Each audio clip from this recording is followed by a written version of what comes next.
I don't know that that's actually true. I think he's just a bad reader, and that's more embarrassing somehow. Do you know what I mean? Like, if he legitimately can't read the words, it's like, oh, the school system failed him. This is terrible. But if he can only kind of sort of read, nigga, you dumb. Get it together. Like, if you can sound that word out and you like good, then like you just not working hard enough. Like, you don't want to you don't want to know how to read. Like, nigga, if you can sing and play a piano, you can learn how to read. if you can freestyle a song about dolphins, you can learn to sound out this Shel Silverstein book. Stop pretending like you're the victim here, R. Kelly.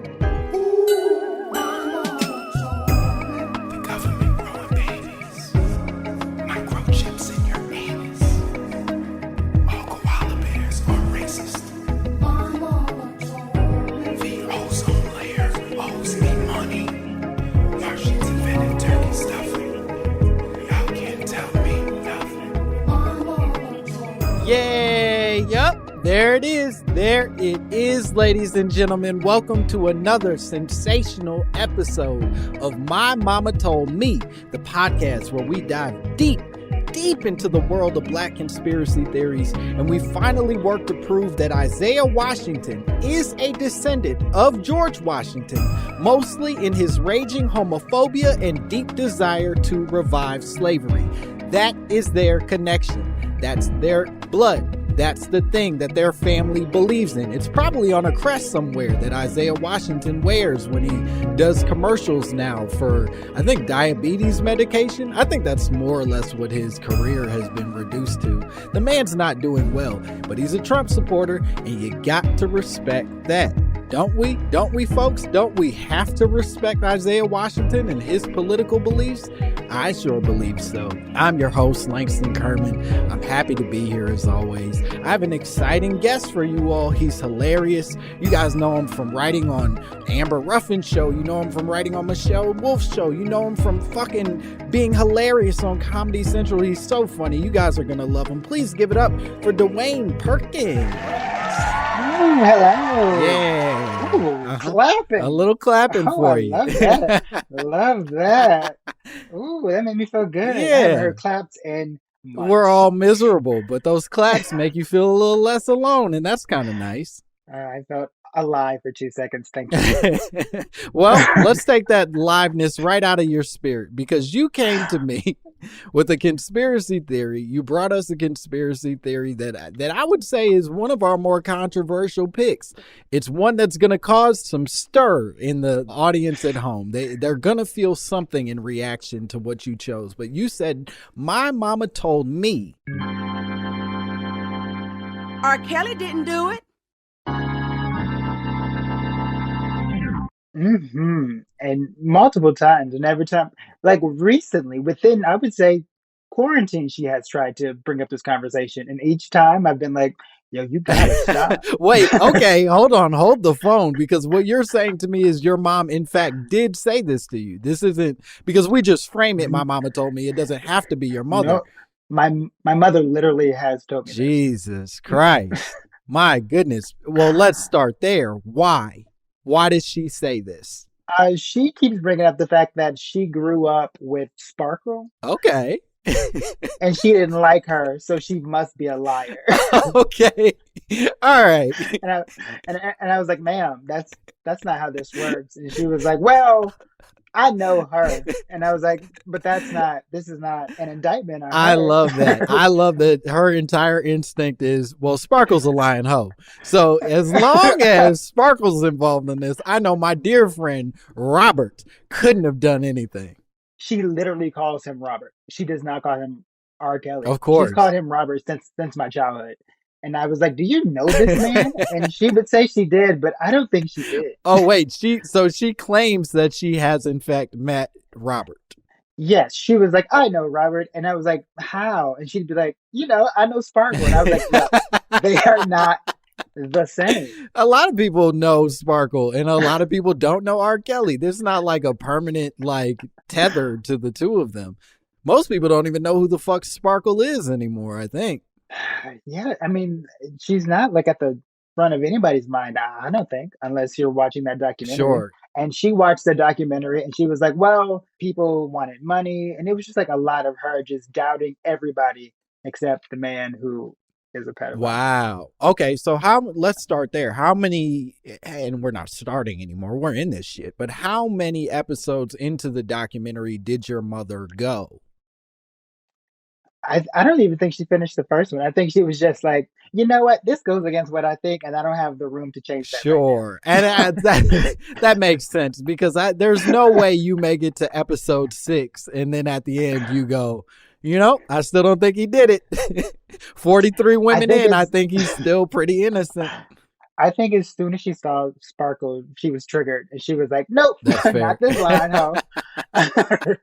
That's fair. Do you know how she knows Sparkle? They grew up in the same neighborhood. Okay, so they were like they went to school together, and she was like, "Yeah, I grew up with her." I got you. And the whole time she was a lion hoe. So, just a lion hoe. You just can't trust her, which is wild.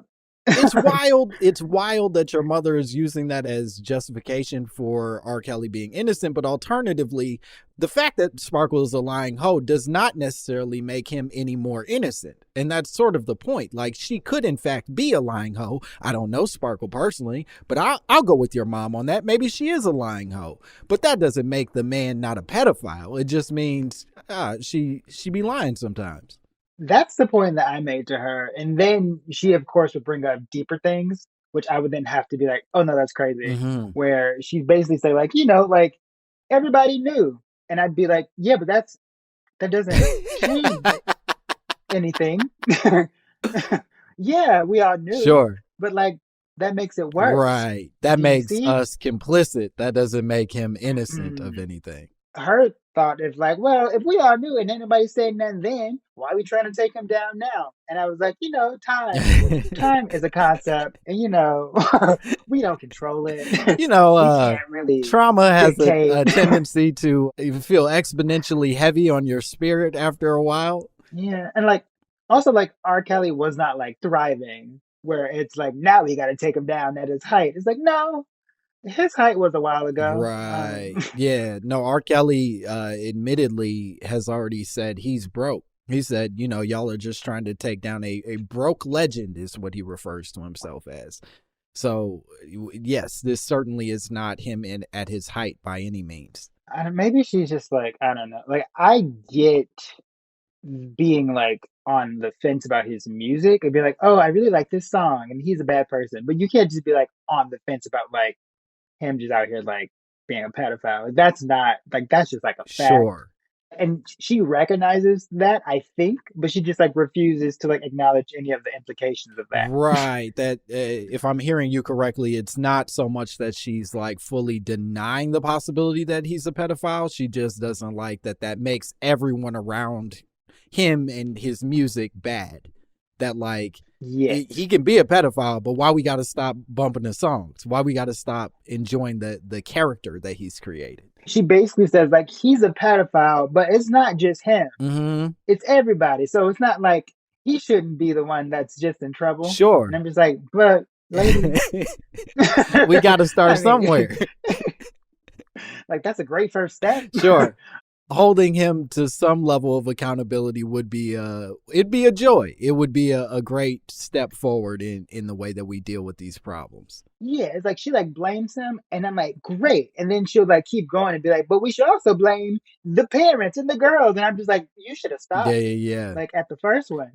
Let's just handle one thing at a time. Well, let's backtrack a little bit because I think that some interesting stuff is coming up in this. I'm curious to know when she first said it to you, because it might, at least from what you're saying, she's been saying this for a long time, right?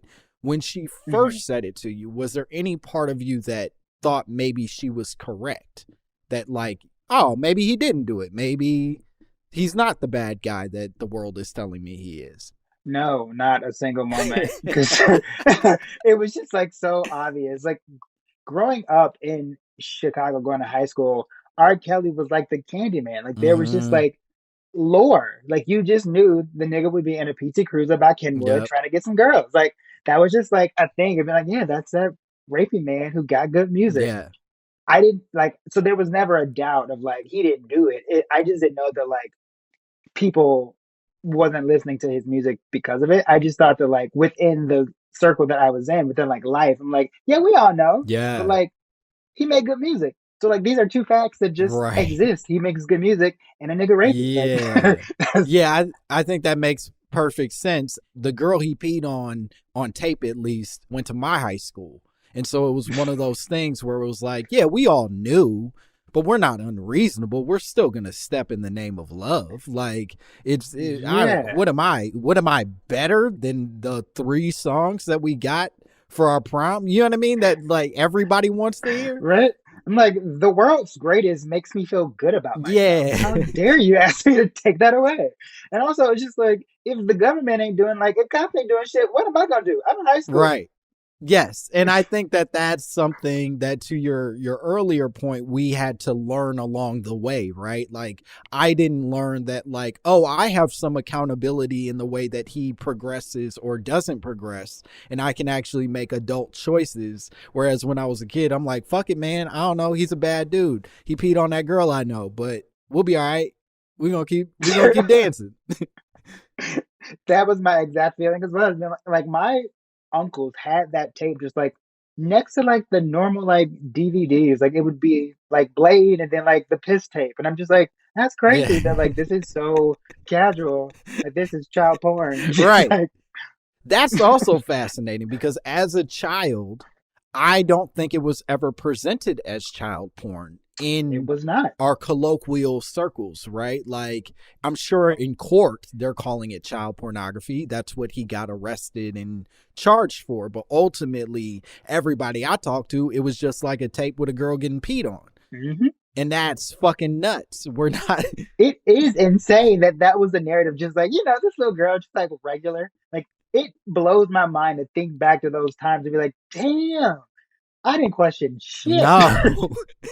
I remember very vividly having conversations with like girls that I knew whose biggest takeaway from the R. Kelly tape was that he had a big penis, more than the fact that he was peeing on a child. That they were like, I don't know, R. Kelly hanging though. I'll let R. Kelly. It was like, whoa, this is problematic as fuck. But also we're 14, so who knows? Yeah, we didn't have like any sense of morals. Clearly, it Yeah. was just like things I happen. think I just wanted one of those sweet big penises I was hearing about. I didn't know that that big penis came with a cost. You know what I mean? And I was just like too busy trying to say like let me pretend to like titties so I don't get beat up. Sure. So like Fair. I had bigger things to worry about than some girl getting pissed on, unfortunately. But of course now there's foresight. I'm like, all Sure. right. I don't like titties. Peeing on girls is wrong. It's yeah, I got you. You got to learn so You much. learn a lot. What do you think it would take to finally turn your mother in the other direction on this whole R. Kelly scenario? Is there anything in the world that could happen that would finally bring her around to being like, all right, fine, he's a bad guy? I think in her heart she knows, and I think she's just at a place where if she admits that, she's just gonna lose all faith in humanity. Mm-hmm. So I think she's like clinging on to this like idea of like everything I love can't be bad, right? And I'm just like, Sure. look, lady. So maybe she needs like a legit therapist so that she can find other things to cling to that's not this nigga. But like, Yeah. yeah, she just needs like to process it because like when we talk about it whenever she brings it up, I'm like, yo, you don't want to do this because like I'm not the person to bring this up to because I'm not nice about him or this situation. Right. And it always gets to a point where she can't deny it. So she's just like, we got to stop talking. Yeah. And I'm just like, I don't know why you brought it up. I don't like talking to you anymore, so I'm gonna walk away. Yeah, I get that.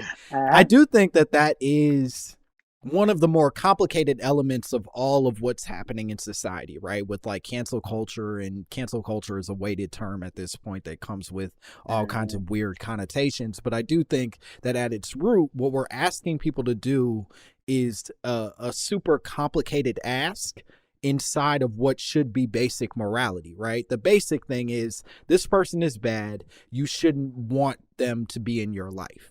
But what we're also trying to get people to do is undo every memory, every connotation, every connection they have to the past that relates to this person.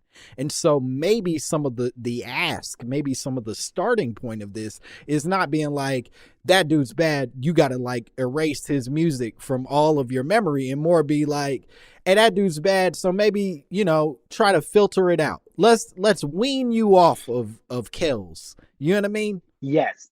Like I was like, first step is just like, you can't victim blame. And then she was like, okay. And then I'm like, that is a step. Like you are learning, you still are right. Not where I need you to be, but like, this is a step. And like, yes. Cause like, I also have to recognize just like resource wise, I'm like, you don't think like me. I've done a lot more work, just like being like Black and gay. Very early on, I had to like get to a point of being like, I'll cut any nigga off at any moment. I don't care. Sure. And she just like, she didn't have to deal with that. Like she just wasn't there. And I'm just like, okay, I will recognize like where you are in your like journey mentally and like emotionally, but also move quicker because this nigga's bad. Right. And to that, let's just start her off. Get her to a point where she can go, you know what? That Sparkle, she a lying hoe, but that lying hoe is a victim. And then if we can just get her to call that lying hoe a victim, then we can start to introduce conversations around, hey, maybe you shouldn't want to hear that song anymore because this human produced that song off of the blood and tears of poor children or whatever the fuck it is that he used for inspiration. Mm-hmm. I have to like convince her to like, okay, take the blackness away for like 2 seconds. Like, look at him as just like a regular ass man. Mm-hmm. Like, don't think it like we ain't trying to bring no black man down. This is not that. Yeah. Like, if we are just talking within blackness itself, blackness is now not a factor. Yep. Now judge this man. Yeah. And there you go. I think, and that's a hefty ask, right? Because what we're talking about is generations of men who have been, at least through various forms of evidence, have been falsely accused or connected to things that we know are not true. And so now your mom is doing math that doesn't belong in this equation, right? She's sitting here and looking at R. Kelly like Emmett Till. And that ain't the same vibe. Not at all. I'll be honest. Emmett Till's music sucks, but he was an actual victim who deserves to be defended. Whereas R. Kelly makes jams and is a fucking monster. He was on the soundtrack to a Batman movie, and that nigga should be in jail. Wait, is that what you know R. Kelly best for? Is being on the soundtrack to Batman? Is my shit. Gotham City is a bomb. You could have named any song and you're like, he was on the soundtrack to Batman. The worst Batman. That is a hero for white people, and he was on the soundtrack for that. So he was in the hearts of some people. That's true. That is very true. One of the things that I sort of found as I was like unpacking, and we'll get into the research in a bit, but one of the things that I immediately found is a lot of people making that exact same claim, not about the Batman soundtrack, but just generally that like, I don't know, he made a lot of songs that like literally frame the way that we think about music. It's kind of hard to just be like, hey, fuck him forever and always. Truly, every graduation, like it was just like he made music that was like imbued into like the culture of blackness, which is like very difficult because you a 7-year-old child just being like, I love this R. Kelly song, get back the world. You don't know he out here pissing on people, on children, on literal children. What do you think it's going to take for Chicago to fully untether themselves from R. Kelly? Is it possible for the city of Chicago to finally like make peace with what he's done? I don't think it would be until that whole stepping generation dies. Okay.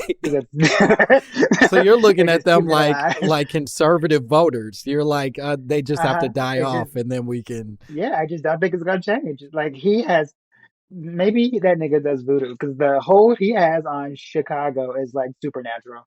And I just don't think it's going to go nowhere until it's just like dissipates. Like he has to die. All them people got to die. Yeah. And then at one point, R. Kelly would just be like, people we don't know about because everybody dead. Okay. He likes So just anybody in a flowing linen suit has to die away. Anybody who's ever stepped to a song has to die off, and then finally will be free of R. Kelly and all of his burdens. if you own Stacey Adams, yep. If you've ever shook some sunflower seeds in your hand like you're about to roll dice, you got to die. Otherwise, R. Kelly's always going to be here. Yep, K&G is going to go out of business. That's what it's going to take. And we're going to take a break, and we'll be back with more Dewayne Perkins and more My Mama Told Me.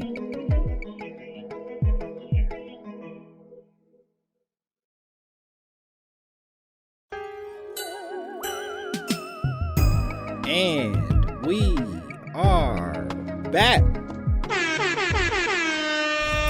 We're not going to let Joe Biden and Kamala Harris cut America's meat. That's dead on that. That's dead on Yeah, we're back here with more Dewayne Perkins, more My Mama Told Me. We're still talking about that sinister act R. Kelly performed on many, many people and the people who still defend him. Is there a possibility in your mind that R. Kelly is being sort of mistreated in any of this process, that like there's any of this that has been conflated or brought to a larger scale than what he deserves? No. When you think of it like macro versus micro, like there Yep. are some instances where I'm like, sure, is this black man not receiving, like if this was a white man, would he be treated differently? There are moments where I'm like, yeah, yes, obviously, because niggas don't like niggas. Like that's just like what the system is. But also on like a personal level, I'm like, you know how life works. Yeah. like there is a sympathy symbolically for black men, but not for him. Like, but like Sure. as a symbol, I'm like, I get it, but also you cancel that out because you are a pedophile. Like, Yeah. I can't like rectify that within myself, but I can like see like speak about it on like in a greater sense, but like personally not. Yeah, no, I think that's fair. I think personally, it would become a different conversation if R. Kelly were able to express any kind of remorse or self-reflection in any of this. That like even this doesn't excuse any of the choices, but even if he were able to go like, yo, looking back on it, maybe I shouldn't have married that 15-year-old. That's inappropriate. And it was a different time in America, blah, blah, blah. Like, then I could at least begin to understand the processing of a Yes. person like that. But as it is right now, it's just a dude being like, nope, the video you have ain't real. Any documentation you have of me doing stuff that you don't agree with ain't true. It's like, okay, bro, that's just sociopathic. That's Yeah. beyond. Yeah, like if you're not living in reality, so we can't even like pretend to have sympathy for you because we don't live in the same place. So like my sympathy ain't real Yes. because like we are in different dimensions, sir. If you can still sit here and be like, what? That's not my face. That's my face. Who, me? How That many ain't me. girls? What you talking Yeah, about? I know all of them personally, but like, okay, she was in my basement, but so what? Like, no. So what? What? Y'all don't all have chains in your basements and little glass cupboards where you keep people? Wait, not people, just in general, He's people like, I what? love. I don't There's know. a pool table. People like pool tables in basements. That's why she was down there. It's a pool table with a people-sized compartment in it. I don't understand what the problem is. Okay, let's get into some of this research. Because in researching the, R. Kelly didn't do it of it all, I think one of the ways that I could have gone about this is to do what we already know and go down the list of the facts that sort of prove that he absolutely is a rapist, is a pedophile, is a bunch of other creepy, heavy words. What I thought was a little more interesting is to dig into some of the research of people who are still defending R. Kelly, right? So there are people like his sisters who even as of last year came forward and said that they still believe that he's completely innocent and they're hoping that justice is served. There are fans and former co-workers, if you will, or people on his record label who have come forward. There's even this girl, Dana Jackson, who has been seen multiple times outside of Robert Kelly's court cases holding up a sign that reads, #him too, which I love. I love that so much. That is layered. That is I'm just like, where did her thought start and how did it get where it landed? Well, let's begin. I think where it started was hashtag Me Too. And he was Mhm. like, okay, but that's about women. And I don't know. And that's primarily about, obviously, it implies that other people could be a part of it. But no, the movement was started by women about the injustices being brought on to women. But Robert is also being treated unjustly. And he is more important than women. And so he needs his own hashtag separate from these women, but also incorporates the tone and the language of this other hashtag. So hashtag him too. Mm. So not only is she protesting, she's like, I'm gonna take what y'all was protesting and shit on that as I'm doing my protest, just to make my That's right. point stronger. Cause him too. I think you get it. Yeah, that's my cousin. I think you get it. And I think if you want to get it tattooed on yourself, you won't get any judgment on this side of the table. You know what I Thank you so mean? much. I'll think about it. I am thinking about doing something for the holidays. That may be on the table. Bring that, you know what? Bring that home to the family and see how that's got to help heal you and your mother's relationship a little bit. She's going to want to talk to you that way. That would definitely help us for sure. Maybe I'll get it with her. Maybe we'll both get it. Maybe that would be her Christmas present. I love that. Matching hashtag him too tattoos is maybe the best idea this podcast has ever produced. And I think you should definitely do it. Okay, so in searching for real evidence, not just sort of like these opinion-based things about R. Kelly being innocent, one of the things that I landed on was this article called R. Kelly and the Politics of Truth. And so it really is less about proving that R. Kelly is innocent, because I don't think at this point anybody in fact can do that. But it gets really heavy into like philosophical shit about what it means to label someone good or bad or right or wrong, if that makes sense. So it basically unpacks a lot of shit that this French philosopher, this dude Michael Foucault, gets into, but he basically argues something called the regimes of truth theory. And this regimes of truth theory argues that political relations surrounding truth, meaning the ways in which facts can be altered by publicly established rules or norms, subsequently make socially accepted truths less truthful. Does that make sense? Yes.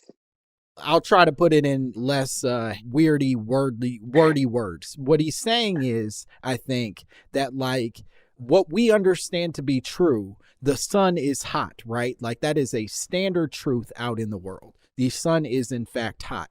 But the reason we would call this hot is not always the same. That if we ask a person from like ancient Egypt why it's hot, they would say that the sun god Ra made it hot, right? Like that's his way of like expressing his power and love for the earth. Whereas if we were to ask a physicist today, they would bring up a bunch of stuff about like helium and hydrogen atoms and the explosions and mixing and blah, blah, blah.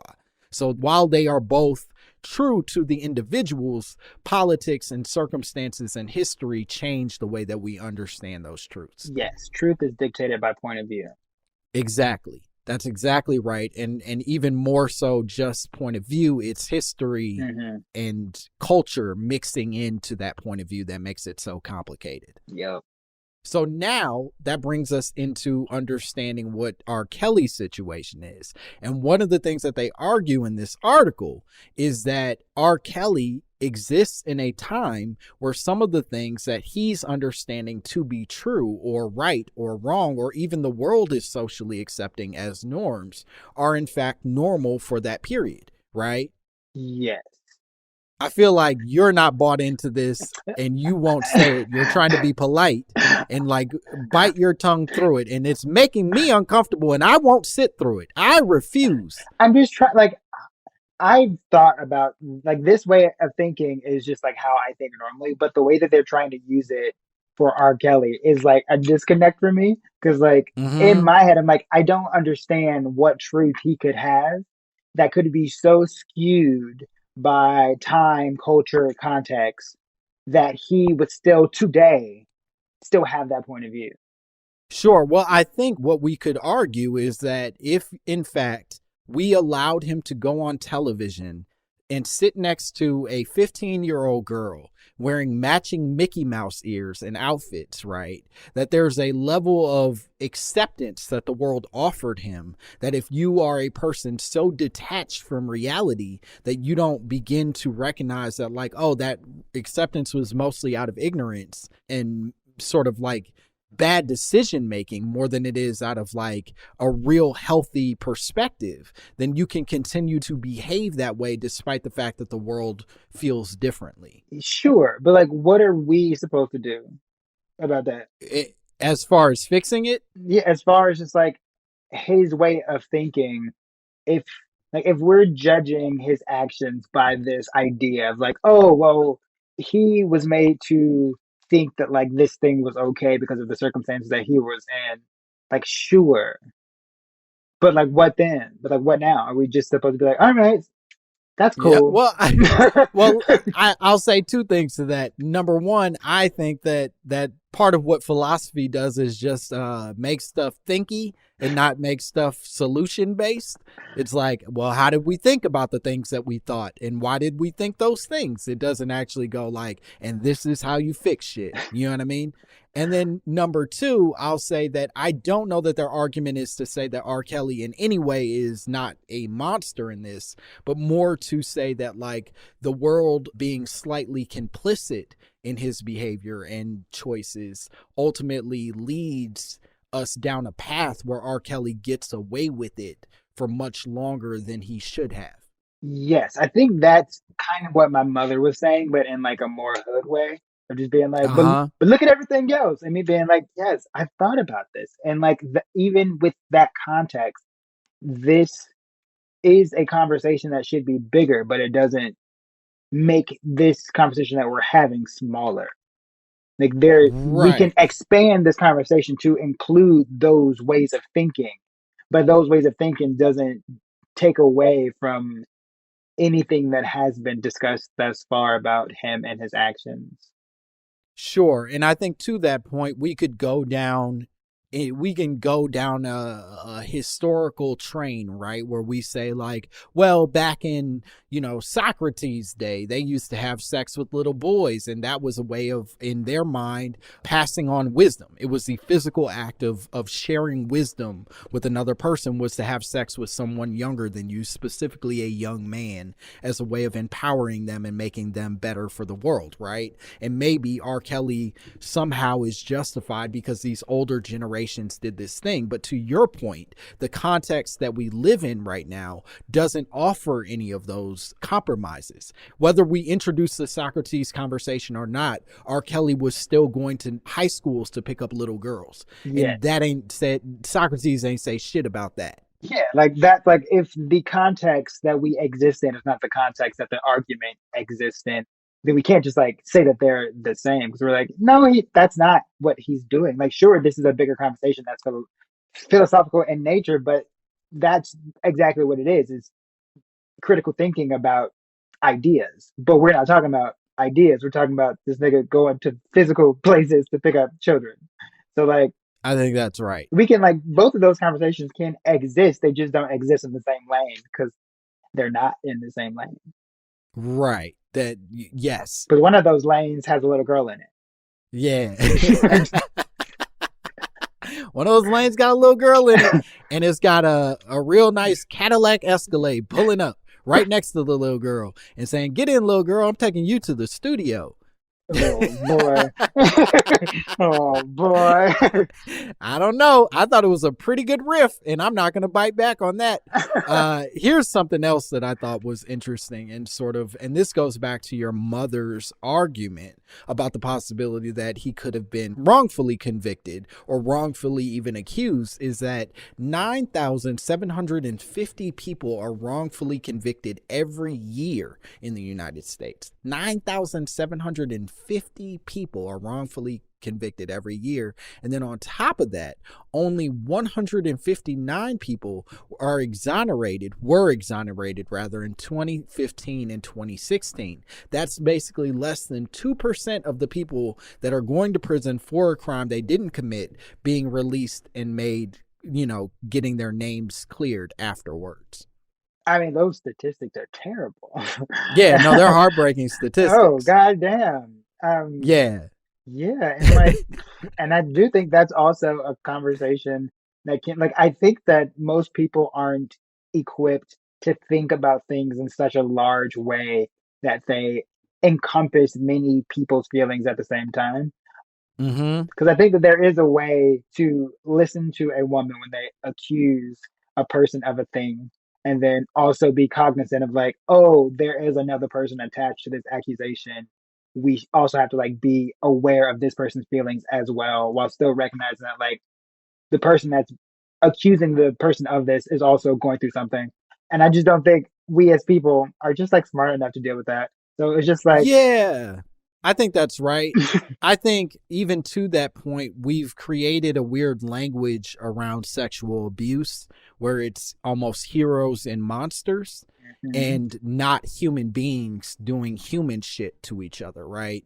And so at the end of the day, to your point, if someone is accused, be it wrongfully or rightfully accused of something, we're talking about a human being's experience on both sides of this thing. And we should be able to analyze it as in that way instead of going, oh, this victim who is now like the, coming forward, what a hero versus this monster who did a horrible thing to them. And we don't want to hear any words from the monster. We can't possibly hear the monster's perspective. And there should be a balance of both of those things. We should be able to listen to a human cry out about very honest human things. And then we should simultaneously be able to hear, whether right or wrong, their defense of what they think this thing is, and then come to a conclusion from that truth.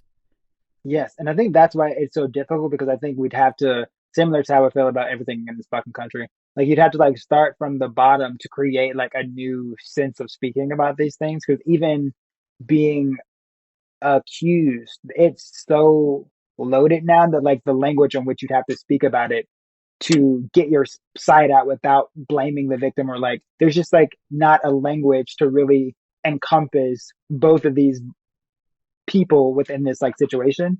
And so I just think Yeah. like from jump it's just like soiled.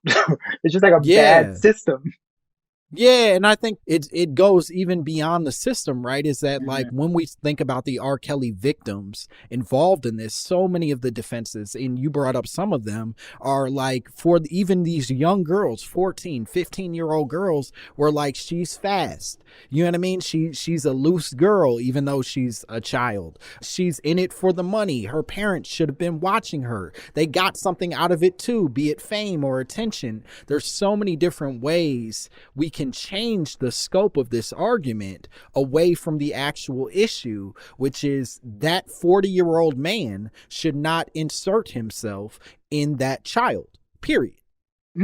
It's just, and that's what it feels like. Just like there's like facts of being like, if we just recognize like logic and how like the human experience work, there's no world in which we can put onus on this child when there's a 40-year-old man involved. Like there's just like not a situation where he should not have had more foresight than this child. So there's just like no world where I can ever like blame a child. Because I'm just like, these are situations like as a child, and we've all been children. That's how you become a grown up. You understand power. Like society works with power and dynamics. You also understand that you're probably dumb as a child.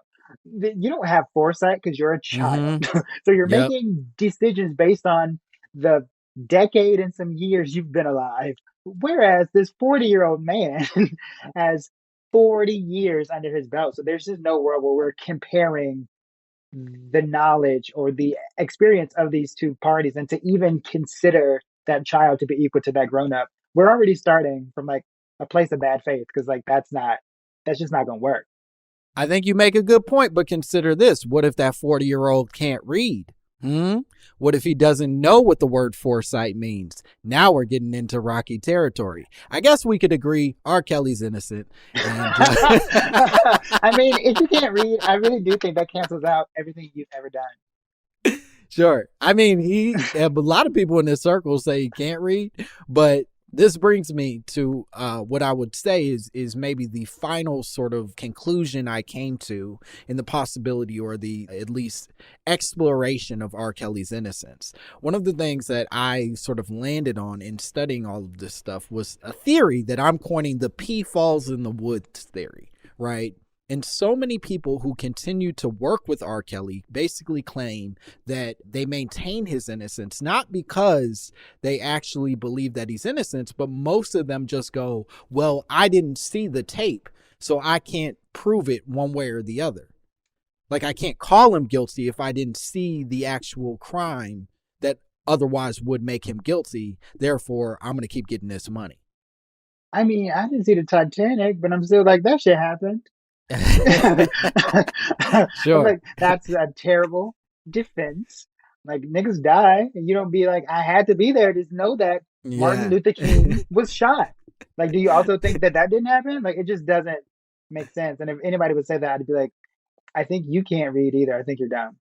Right. That it has not only is it tone deaf in its response, it also has a level of like idiocy to it where it's like, all right, man, so you just have to see all the stuff for you to believe that the stuff happened. You just say you wanted more money and this dude makes great music and you're happy to be connected to his business. It's like you're saying out loud that your thinking capacity is that of a dog and a baby. Like that's crazy. Like, no. Right.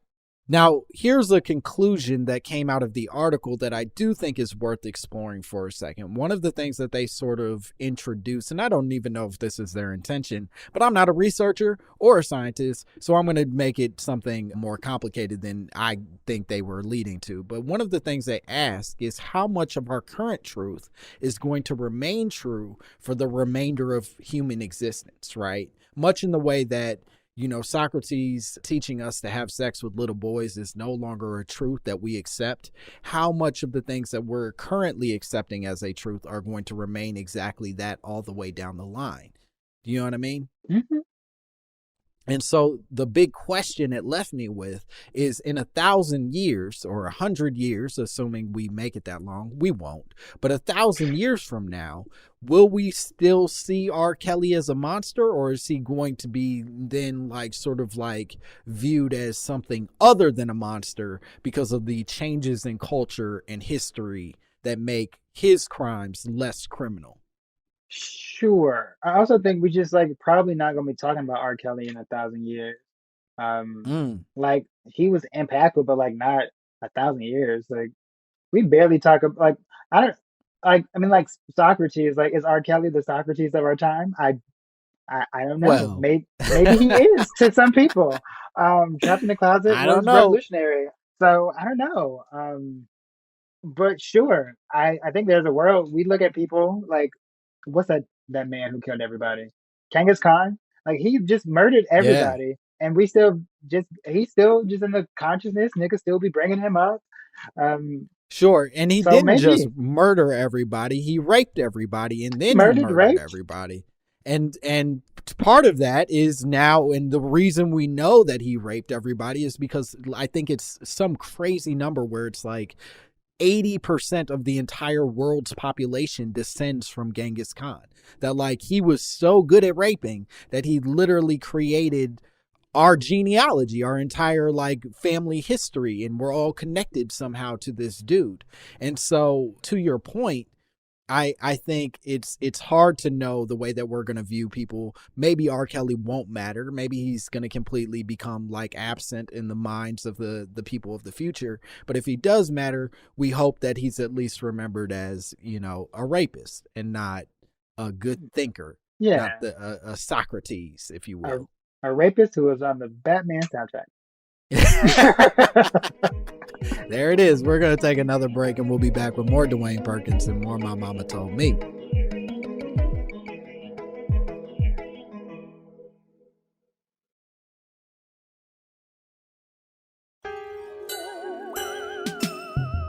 And we are back. Mom, do you ever feel, you know, not so fresh? Ew, no.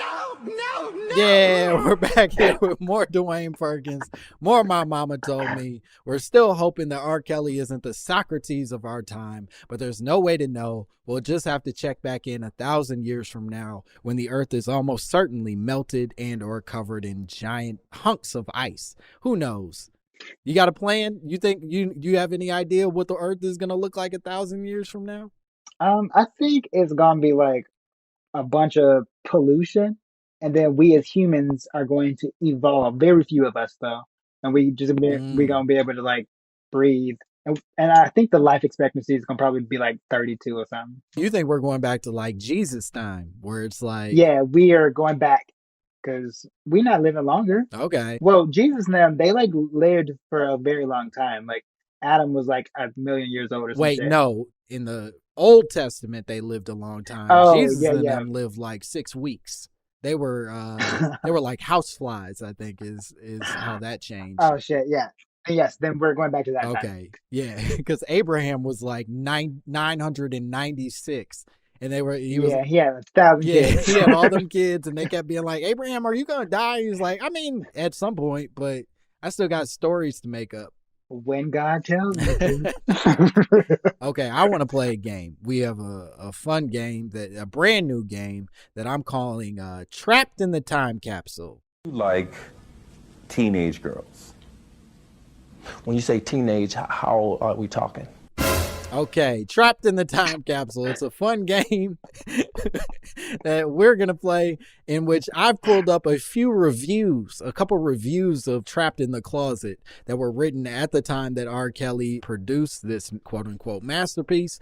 And what I would love for you to do, I'm going to read the reviews, and I just would love for you to give your general thoughts on them. How are you feeling about this review? Do you feel like it is a good capturing of what people were feeling or should be feeling about what R. Kelly is doing? Cool? Yes. Hell yeah. Okay, I'll start with this one. 10 out of 10. This person, Carrot Park, wrote, a pure musical masterpiece. R. Kelly is a horrible person, but this is amazing. I was shocked in this unintentional comedy gold. Everything from the beat to the extreme plot points, just amazing. Recommend to anyone with 30 minutes to spare, but after chapter 12 sucks. Your thoughts? Wow, spot on. Okay. So you agree it's genius. But also, yes, yeah. And then after 12, I was like, "This is too much." I have to say, and this is very bad that I'm thinking back on it. In 2016, I did like a live singing of "Trapped in the Closet" at Second City with like a bunch of people, nice. and it was like a whole thing, and it was so fun. Now in hindsight, I'm like, that was very recent. What the fuck were we doing? Yes. But it did provide like comedy and like drama. It was very fun to do, and I think we just ignored the fact that it was from him, which is bad. Yeah, I similarly, much in the way that we find ways to sort of have fun with the R. Kelly of it all. I used to do a joke where I talked about the girl who went to my high school getting peed on, and how I was, you find ways of existing in this trauma, whatever. And I then later sort of reflected on that, and it felt distasteful. Not in that I don't think we should be able to laugh at that stuff. I actually think that we 100% should, and I hope that we find ways to find comedy in it. But I do think that some of the comedy needs to be coming from the person experiencing it directly, and not just a nigga who borrowed a pencil from a girl and been like, that's funny, I'm gonna crack jokes about that. Like the intention matters, and be like, why am I saying this? Like, is it funny? Like, sure, but like, who is this for? Yeah. Like, what is, okay. And to that, I think I also began to take a little bit of issue in doing that in front of white audiences, where it started to feel like, all right, there's a lot of victims in this joke, and they're all black, and y'all just laughing at them in a way that I don't love. So maybe that's not going to be the joke for me for a while. And I would say one thing for me personally, from Trapped in the Closet, I was thirsty for any gay content. And the Hmm. moment like Chuck and them came in, I'm like, look at these two gay niggas, I'm on board. Sure. It And it's so surprisingly it gay had content. representation. Yeah. In much in the way these reviews are describing, there's a lot of twists and turns and a lot of Chuck's surprising gay moments. when Chuck screamed out he was in love, I was like, oh, you getting hooked, my gay ass. Yeah. What's gonna happen? All right, let's get into another review. This is a 10 out of 10 as well. This one says R. Kelly convertee.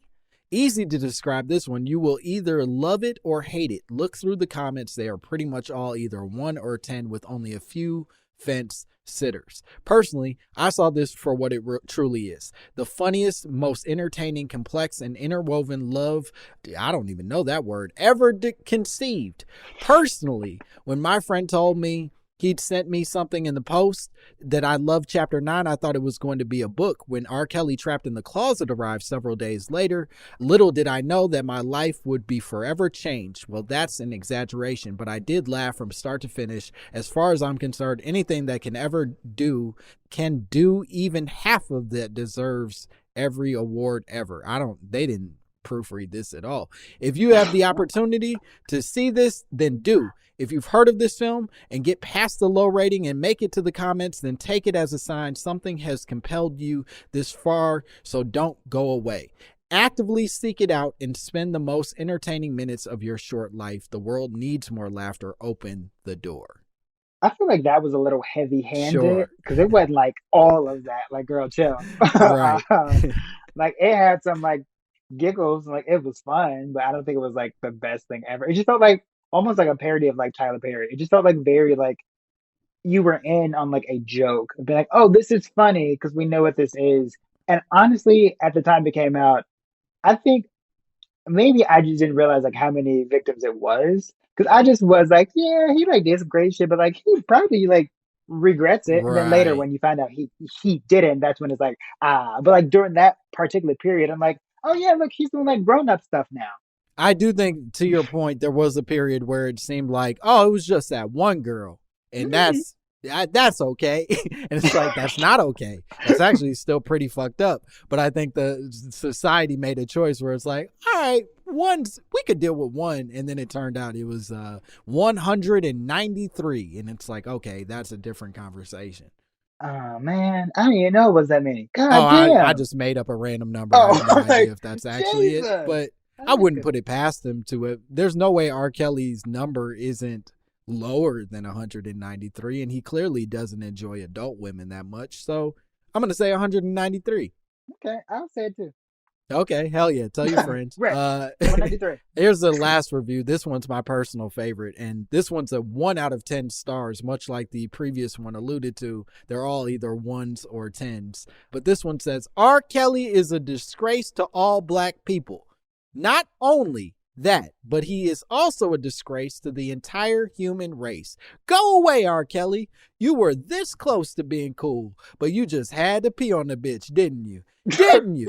I hate you, R. Kelly. I really, really hate you. I think you are this generation's Hitler. You suck. In case you didn't get the idea, I'll give you some director's commentary. I hate you. I seriously do not like this movie. And the IMDb comments rule. And also, I hope the so-called stars of this feature understand that they will never get an acting job again. See you in porn, folks. I also feel bad about the people who worked with him on this project. Did they know he was a joke?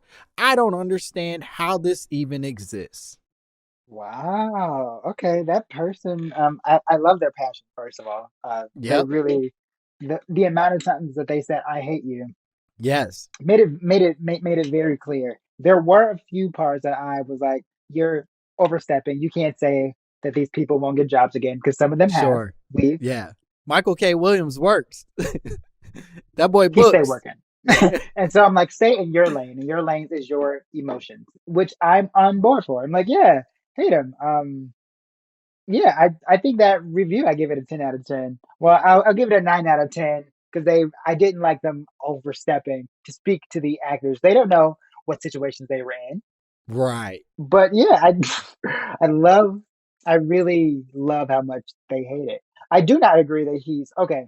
Depending on who wrote it, because my feelings will change. I Yep. think if a black woman called him the Hitler of our generation, I would be like, okay, there's an argument there. Yep. Because his victims were all black women. That speaks a lot to like systemic problems within like culture as a whole. Mm-hmm. So that like helps me there. But if it's not, I just want to know like what have your life been to like that this is the person This that's is your Hitler. Hitler. I'm like, so what are like these other people? Like that bar, like they set that bar. So I'm just like, okay, so people who are like more terrible than him, who are who you got? Like who you pulling out Yeah. the deck? I will say that it, and I could be wrong, but it felt like a white person wrote it. And That's how in I felt that as way, well. calling him Hitler felt a little bit like, come on, big dog. We could point out a few more Hitlers before we get to R. Mhm. Kelly. I know he's not a good guy. I'm not saying there aren't, he's not Hitler adjacent, but there are a few white options for you to go down the list on before you get to R. Kelly by, I including mean, fucking presidents. even if they said like Hitler to little black women, I'd be like Uh-huh. specific.